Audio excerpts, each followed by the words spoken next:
Motorsports here. Another episode of Behind the Tune. Up on the dyno today. Have something a little bit different. I don't know that I've had one of these on the dyno on the channel yet. This is a Cobra kit car. So obviously these are modeled after the 65 to 67 Mark III Shelby Cobras. And this particular version is a Factory 5 kit. And it is a IRS version, stick shift. I believe it's a Tremec TKX. And so this is one of the later kits that they offer. We'll jump up on the deck here and I'll show you the engine bay. This one is a Coyote. So this is a Gen 3 Coyote, and it has a Gen 3 Ford Racing, Ford Performance control pack to run, obviously run the ECU to run the engine here. And that's pretty much it, other than you'll see it's got the signature side pipes that these cars had. So basically it's like it's got a set of long tube headers. They're a real nice set of side pipes. Tubes come all the way out. Collectors are, right down the side here, right in front of the doors. And basically that's all it's got for mufflers, is just this little bullet mufflers. So really not a whole lot done to it engine-wise. Little cold air pipe it's got there. Just kind of a little short ram. This is the mass airflow housing at the same time. Not the most ideal setup there. It's definitely drawing in air from, some wash from the radiator when the fan kicks on. And I'm definitely seeing that in the data logs. When I'm throughout the pull, my IATs are actually climbing a little bit versus dropping, depending if the fan's on or not. I'm trying to bring it up to operating temperature, obviously, but it's kind of a diminishing return whether I got enough coolant temperature in it for, it's running about 185 to 190 on the street, which I want to hit for the dyno. But when I'm on the dyno here, there's a lot of radiator wash. But this guy wasn't super interested in making every last bit of horsepower out of this thing. He was more concerned with a couple of drivability, and he was having some codes pop up for improper torque calculation, basically. And there was an idle higher than expected code.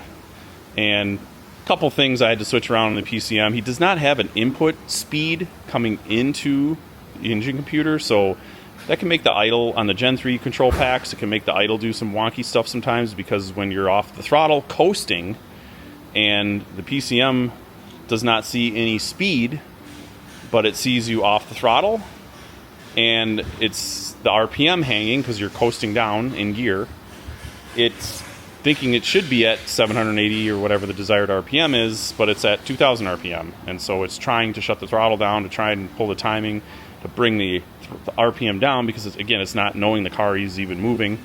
And that can kind of wreak havoc on some of the drivability. It was doing some going into rep, some reduced engine power, limp mode type of stuff, where the throttle response would just completely go away until you pulled over and shut the car off and restarted it. So that's the main concern he had, but he also wanted to see it on the dyno to see what kind of power it was making. So I got it up here and making some power pulls on it, and I'm doing some adjustments on the air fuel, obviously with headers, and they send these control packs out with basically set up for factory manifolds and factory catalytic converters. Well, this obviously does not have catalytic converters, being just a kit car hobbyist deal.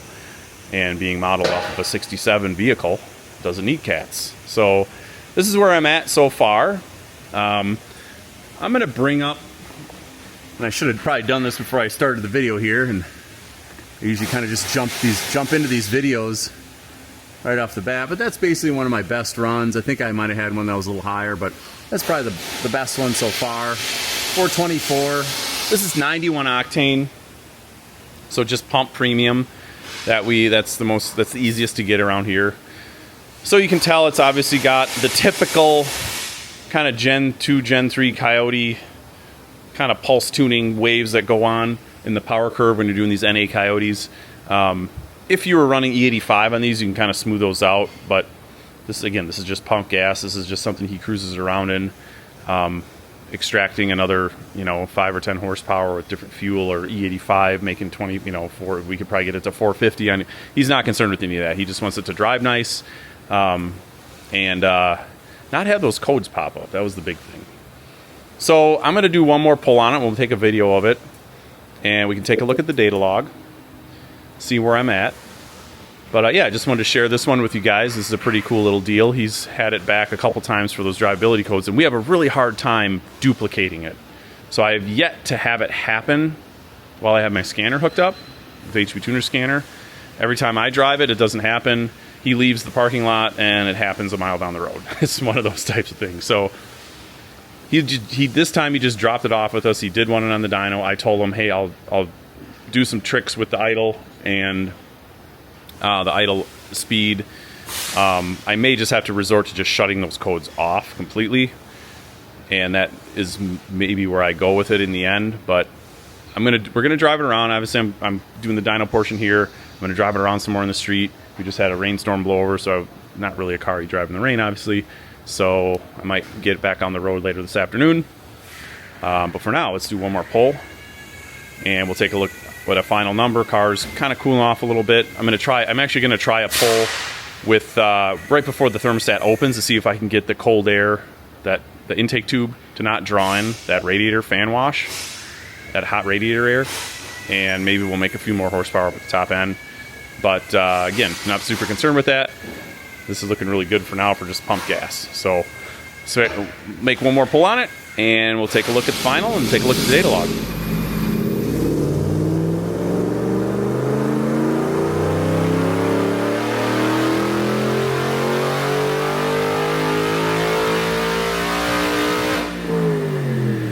So, what I just had talked about worked. Good example of what, that was about 20 degrees of intake temp drop from the red run to the blue run. That's the only difference. No tuning changes at all. That was just back-to-back pulls, probably about 15 minutes apart. Brought the coolant temp back up to 182. Both runs were about 182, 183 degrees for coolant temperature. Red run was 105 intake air temp. Blue run was 85. And that's all basically I did.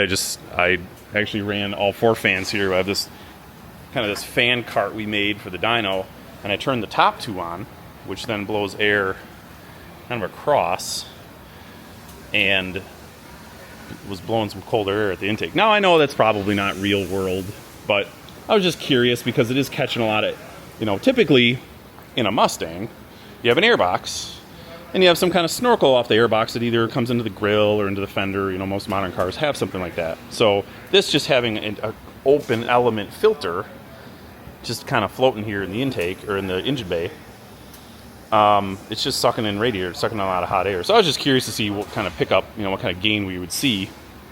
Because typically I do see a little bit more than 425 on a kind of a bolt-on Coyote, tuned Coyote. So, but anyway, again, he wasn't super concerned with power, but that just kind of gave me an opportunity to kind of quick do that. And again, no tune change, just see what kind of power I could pick up with a little cooler charge. Yeah, 10 horsepower. I mean, that's pretty significant on a normally aspirated deal. Yeah, so I'm happy with that. That's looking a little bit more like a typical. You could kind of see it was kind of doing some timing stuff here, and it was pulling some timing and stuff. But taking this thing to 7,300, I know you can take these higher, but I'm not sure on what kind of drive shaft is in it. I know these have a very short little drive shaft in them. Get this thing up over 7,000 RPM, and there's just a lot of vibration in the car, and I don't know if it's coming from the tires, the drive shaft. So I'm a little leery about taking it to 75, and I know you can take these, I've revved NA Coyotes to 8, just bolt-on stuff, and you might benefit from that on a stick shift car. Probably talked about in some of the other videos, where it's definitely carrying power, but again, the tachometer in the thing only goes to 7,000 RPM, so I don't think he's overly concerned with, how fast this thing is in a straight line. So that's where we're at. I'm really happy with that. It looks really good. Cool to see that gain just from some colder air coming across the air filter. So we're gonna jump in the car. Bear with me. I'm 6'2", and I do not fit in these things very well. I wish I did, because I would build one, because they are a blast to drive, but I just do not fit. My legs when I'm driving it are just into the steering wheel, and which I think these are super cool. I like the coupes that Factory 5 offers, but I just don't fit. So, but I enjoy tuning them. They're fun to tune. So anyway,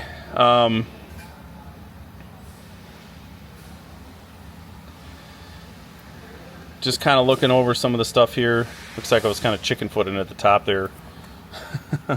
Maybe you can't see that. Yeah, the glare.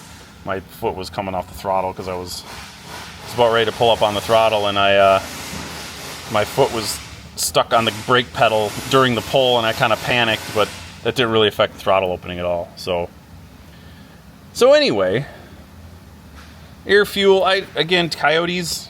This isn't a GM. These cars like to be rich. So I tried a little leaner. Again, I always second guess myself sometimes on these things, and I'll try to lean them out, and it never works. It never ever works. So obviously 0.82. I actually richened, being 91 octane. I actually richened the mixture earlier in the pull, and that was allowing the HDFX to add a little more timing in the mid-range here. So, but again, 91 octane. You're on these Gen 3s. Being a 12-to-1 motor compression, you really just can't get a lot of timing in them on 91 octane. E85, you're 28, 29, maybe even 30 degrees is where they'll peak out at the top end. Mid-range, you're 26, 27, somewhere in there. 91, you're basically mid-20s the whole way. Down at the bottom, I was able to let the HDFX do a little bit more down here. But once you get the thing to 4,000 RPM, it's pretty much just 21 to 22 across the board, kind of moving around a little bit. I obviously played with the map points, but it's basically just kind of floating at that low 20, around 22 on average. You can see it's just adding a little bit, which I like to see that rather than it taking away. I always kind of set them up so they'll kind of ride the 0 to... No, it's not like that every time I pump gas, but I try to ride them, get this so the knock correction is just kind of riding around 0. This is adding a little bit, but again, not going to hurt anything. It'll learn towards MBT, but again, I don't think he really beats on this car a lot. He's not thrashing on it a whole ton. So, again, the tack doesn't even go that high. So, and this thing it's pretty hairy when you get it up, even in second gear. When you get it up, I took it out on the road before the dyno, and you get this thing up in second gear around 6,500 RPM, and you're hanging on with both hands.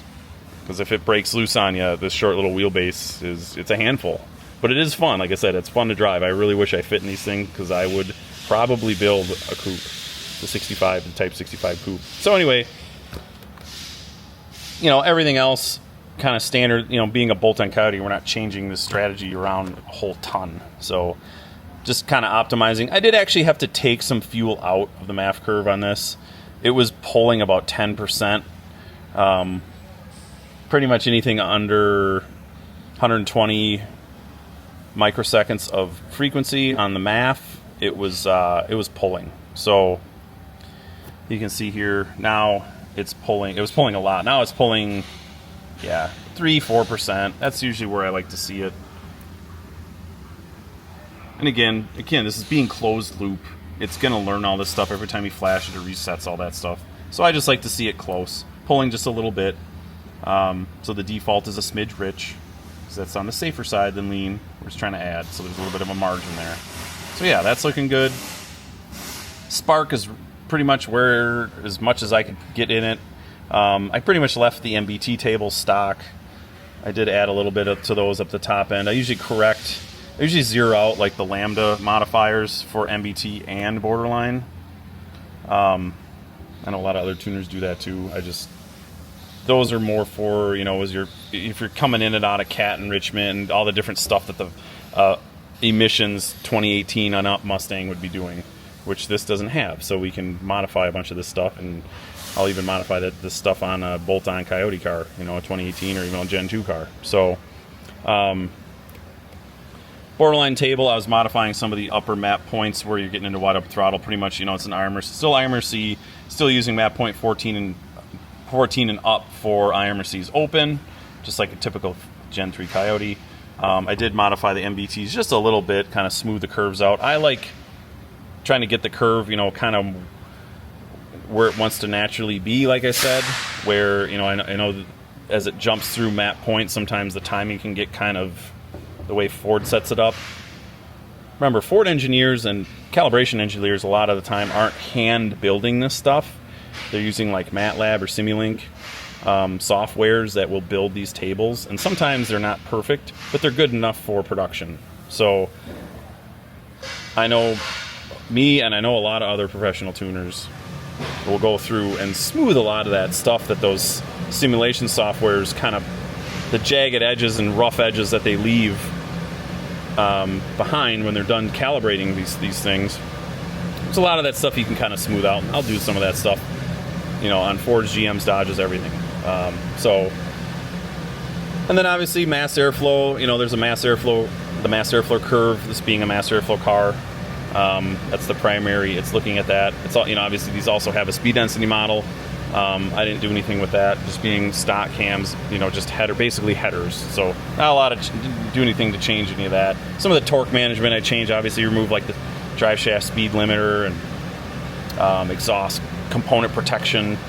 Just again, it doesn't have catalytic converters and it's got headers. We're not trying to keep any of that stuff cool. So, and there's plenty rich of a, it's got plenty rich of a mixture to be safe on all that stuff. So. And this car also isn't doing 200-mile-an-hour speed runs on Bonneville Salt Flat where we got to worry about, you know, the exhaust pipes melting off of it or something. So yeah, nothing too crazy on this one. Just wanted to get it kind of optimized for the combination in this, you know, this Gen 3 Coyote in this kit car with these headers and that little short tube intake. You know, that's really the only variables when you buy like a crate engine like this and you're putting it in a car. Those would be the two big variables are exhaust and intake. So I'm gonna crawl back out. Oh yeah, okay. Take a look at this dynograph one more time. So 435 is gonna be our final again. That's maybe not a realistic number for driving around. Because when I was driving around, the intake air temps were in that kind of 100, 110, kind of moving around a little bit again, whether the thermostat was open and, you know, there was hot coolant flowing through the radiator, was catching some of that. So, but I just thought I'd try it, and obviously, you know, makes a difference. But it's looking really good, and hopefully I have those two codes solved. So he's not having to pull over, shut the car off, and restart it when he's out cruising around, which kind of kills the fun of having something like this. So that'll do it for this car, guys. Appreciate you guys watching our channel. Keep checking back for more videos, more content, and we'll talk to you guys later.